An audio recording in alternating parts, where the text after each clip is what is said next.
Oleh karena kemurahan Tuhan ku ada sampai hari ini. Dalam nama Bapa dan Putra dan Roh Kudus. Amin. Haleluya. Berjumpa lagi dengan saya pada perenungan hari ini, tanggal 3 Desember 2020. Pergilah, kita diutus. Bacaan liturgi hari ini diambil dari 1 Korintus 9 ayat 16 sampai dengan 19 dan dilanjutkan ayat 22 sampai dengan 23. Injil Markus 16 ayat 15 sampai dengan 20. Dan pada kesempatan hari ini Gereja Katolik merayakan pesta Santo Fransiskus Xaverius, imam dan pelindung karya misi. Celakalah aku jika aku tidak memberitakan Injil.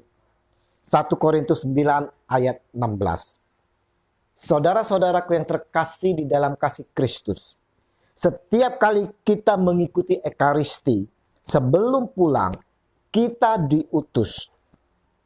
Perutusan yang diberikan ini menunjukkan bahwa kita diminta untuk memberitakan Injil. Dikatakan Paulus dalam bacaan pertama bahwa pemberitaan Injil merupakan keharusan. Dan celakalah aku jika aku tidak memberitakan Injil. Nah, saudara-saudaraku, apakah kita sudah menjalankan perutusan yang diberikan? Sudahkah kita memberitakan Injil? Dalam Injil hari ini pun, Yesus memberikan amanat agungnya kepada kita semua, kepada saya dan saudara. Pergilah ke seluruh dunia, beritakanlah Injil kepada segala makhluk. Markus 16 ayat 15. Amanat agung ini, saudara-saudara, tidak hanya Yesus berikan kepada para pastor, pendeta, prodiakon, hamba-hamba Tuhan yang melayani, tapi kepada kita semua yang telah percaya akan Dia, Yesus yang adalah Tuhan, Sang Juru Selamat, yang wafat dan bangkit pada hari ketiga dan kemudian naik ke surga. Jadi saudara-saudara, tidak ada alasan lagi bagi kita untuk menolak memberitakan Injil. Kalau kita cermati membaca kalimatnya, saudara-saudara, dikatakan kepada segala makhluk. Jadi bukan saja kepada manusia, tetapi segala makhluk. Sulitkah? Pasti sulit. Tidak mudah, saudara-saudaraku yang terkasih. Yesus yang mengutus kita semua. Dia pula akan mempersiapkan segalanya bagi kita yang diutus. Dan tanda-tanda ini akan menyertai orang-orang yang percaya.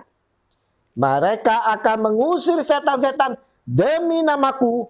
Mereka akan berbicara dalam bahasa-bahasa yang baru bagi mereka.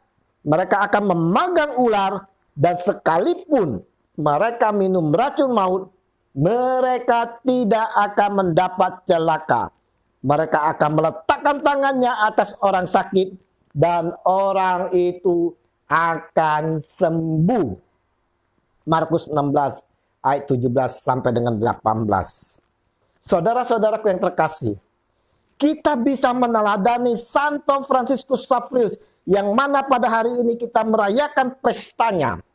Santo yang terkenal dengan kesetiaannya untuk mewartakan Injil di mana saja.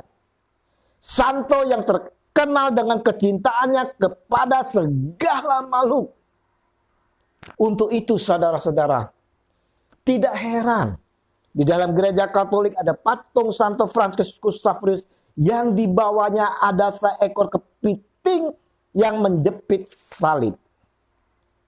Dalam ceritanya saudara-saudara, Santo Fransiskus Xaverius mendapatkan seekor kepiting yang sedang membawa salib dalam jepitannya. Santo Fransiskus sangat mencintai alam, bahkan ia mengatakan bahwa tumbuh-tumbuhan adalah saudara-saudara kita. Demi Injil, Fransiskus Xaverius pergi membaptis banyak orang, mempertobatkan banyak orang, sampai pada akhirnya ia wafat dalam perjalanannya yang tiada henti untuk mewartakan Injil. Saudara-saudaraku, kita perlu meneladani semangat misioner dari Fransiskus Xaverius. Untuk itulah dia ditetapkan oleh Gereja Katolik sebagai pelindung karya misi. Melalui Injil hari ini, saudara-saudara, dan pada perayaan Santo Fransiskus Xaverius, kita semua, baik saya dan saudara, diingatkan akan tugas pokok kita di dalam perutusan yang telah diberikan oleh Yesus sendiri di dalam amanat agungnya. Melalui Injil ini pula, kita diajak untuk taat dan setia kepada Tuhan lewat sikap dan tindakan. Berbuat baik kepada siapa saja sudah menjadi bagian dari mewartakan Injil, saudara-saudara. Karena Yesus sendiri sudah mengajarkan kepada kita semua untuk senantiasa berbuat baik. Inilah penginjilan kita melalui kesaksian hidup kita. Pergilah ke seluruh dunia, beritakanlah Injil kepada segala makhluk. Markus 16 ayat 15. Tuhan Yesus, mampukan kami untuk dapat menjadi saksi-Mu di dalam kehidupan kami sehari-hari. Dan mampukan kami agar dapat menerima perutusan-Mu di dalam mewartakan Injil kepada siapa saja dan di mana saja kami berada. Amin. Dalam nama Bapa, Putra, dan Roh Kudus. Amin. Shalom.